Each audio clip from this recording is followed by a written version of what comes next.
Hare Krishna.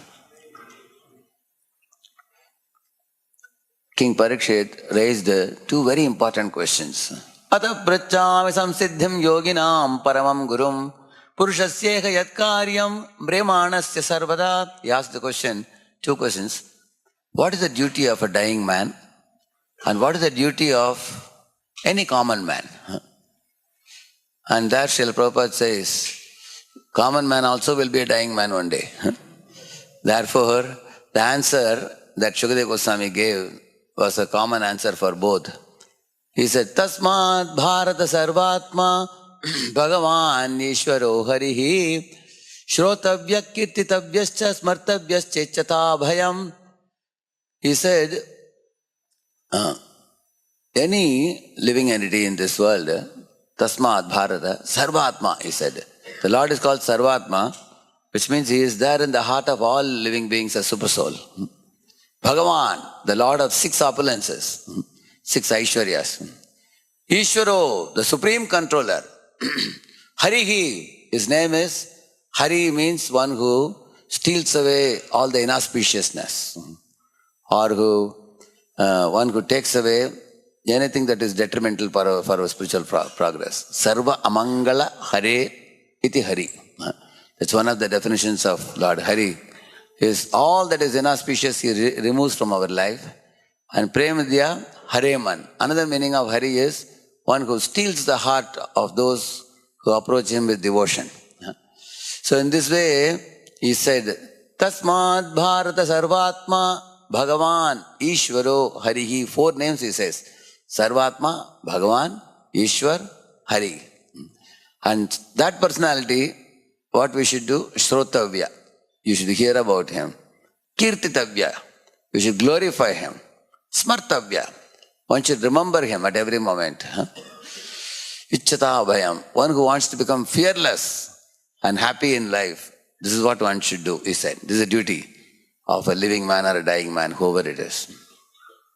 So, before one can understand the Lord, one also has to understand oneself. That is why Svatattva Vibhrama, Paratattva Vibhrama. These both Vibhramas have to be destroyed. Vibhrama means illusion. When these two illusions are destroyed, then one can properly practice spiritual life. So, Svatattva Vibhrama means identifying with one's body as everything. So those people in this world live a life, wanton life of material enjoyment, eat, drink and be merry. It is like somebody got a cardboard pack of pizza. They threw away the pizza and they are biting the cardboard. Will they get any happiness? Similarly, one who is trying to enjoy the body, completely ignorant of the soul, it's like a dog trying to eat a big nariyal without knowing there's a very nice coconut inside. So Prabhupada gave the example in one of the lectures I heard. He says the coconut fiber outside, in a green coconut, that is like the body. Inside that there is a shell which is like the subtle body. Inside that there is a white color coconut which is a soul. And inside coconut there is a coconut water, that is Krishna Prem.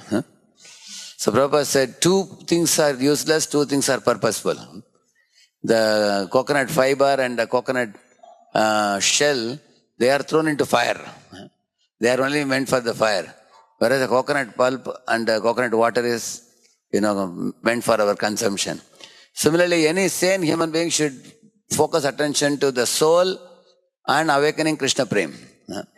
And one should not too much worry about the fiber of the material body and the, the shell of the subtle body. These 2 are material and the other 2 are spiritual. The soul and the Krishna Prem is spiritual.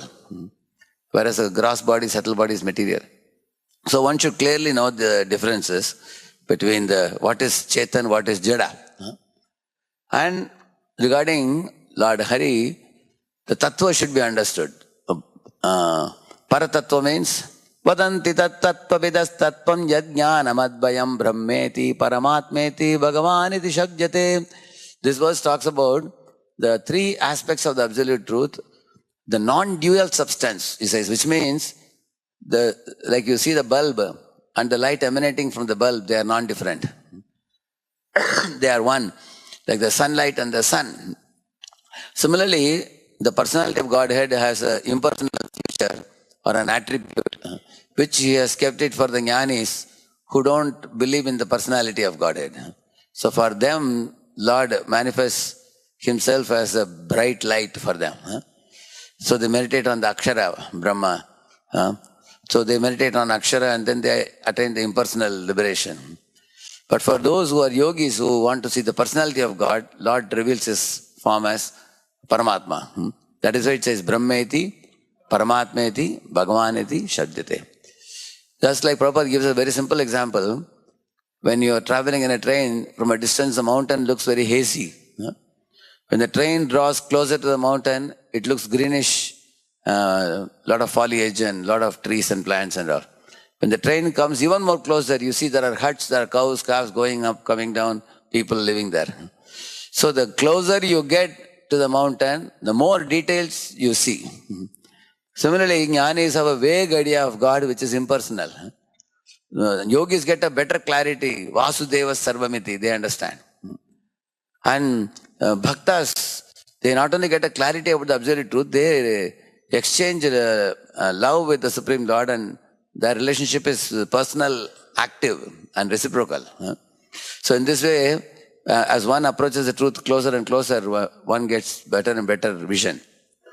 In the Bhagavatam, you can check one verse. The jnanis see the truth as Param Jyoti. The yogis see as Sarvabhuta Guhavasam.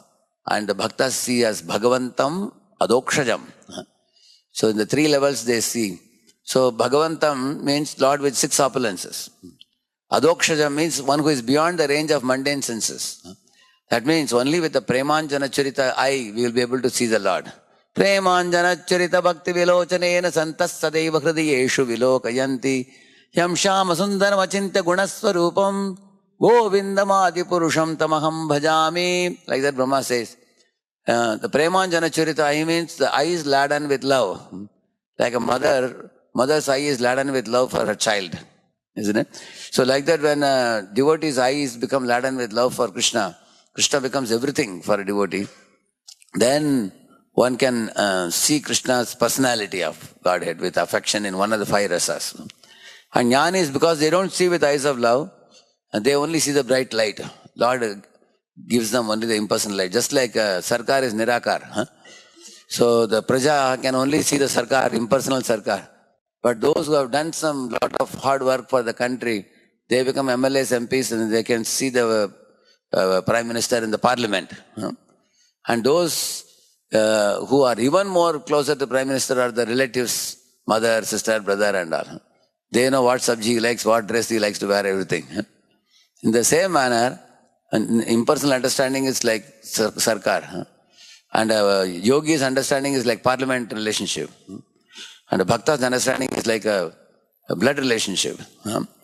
Actually, Arjuna, Krishna gave his own sister in marriage to Arjuna. Who is that? Subhadra. Already Arjuna is related as a cousin. Arjuna's mother is sister of Krishna's father. Correct, no? Kunti is sister of? Already there is a relationship in that itself. And Krishna thickened the relationship by giving his sister in marriage also. So in this way, you can see the Lord increases and strengthens and tightens and purifies the relationship with his devotees more and more by giving opportunities like that. And in this way, the devotees are the closest associates of the Lord. And they always see the Lord with eyes of love. So our purpose of daily chanting Hare Krishna Mahamantra for a couple of hours is gradually to purify our heart to like a mirror that is shining in such a manner that one day our love for Krishna will be awakened and we can see him with that type of love in one of the five rasas, five relationships. So devotee has no other aspiration. See the Lord with love and serve the Lord with love. There is no other aspiration for a devotee. So in this way, in the Srimad Bhagavatam, which is the Paramahamsa Samhita or Bhashyam Brahma Sutranam, it's a natural commentary to the Vedanta Sutra written by Vedavyas. The author wrote Vedanta and he didn't want anyone to speculate on the Vedanta Sutra, so he himself gave the purport to it.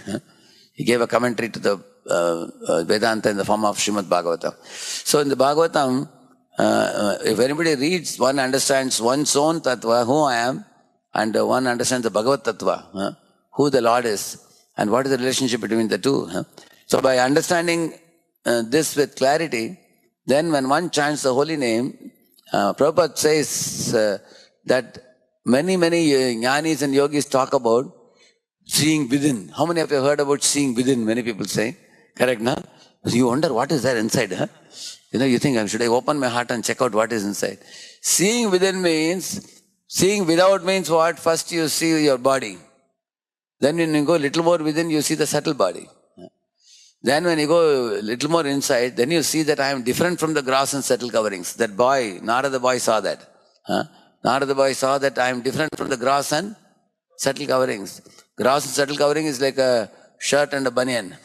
They're outside me. I am different from both. He could see that. And then when you can see yourself, that is the time the first vision starts. And then you suddenly find, oh, by my side there is one more. Super soul is also there. I am not alone. Then one sees. And then one is understanding, super soul to be witness. Upadrashta anumanta cha bharta bhokta maheshwaraha paramatmeti japyukto dehesmin purusha paraha. Upadrashta means he is a seer, witness.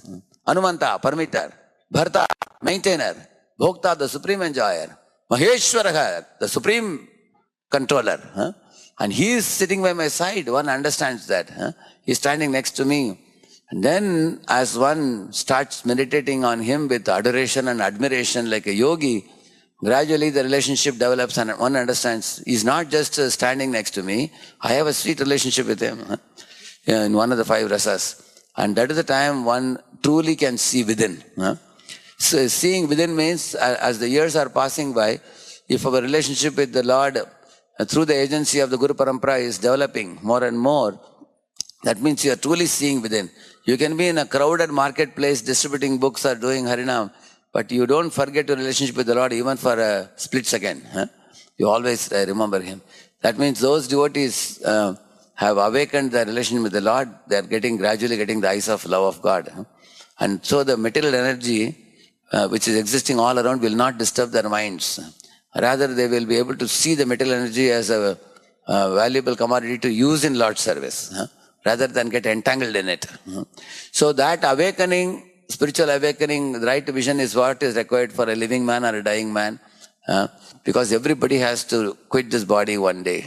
Before that time, one should be able to practice chanting in such a manner that Ante Narayana Smriti. One will be able to remember the Lord and return back to Godhead. Harinam Prabhu ki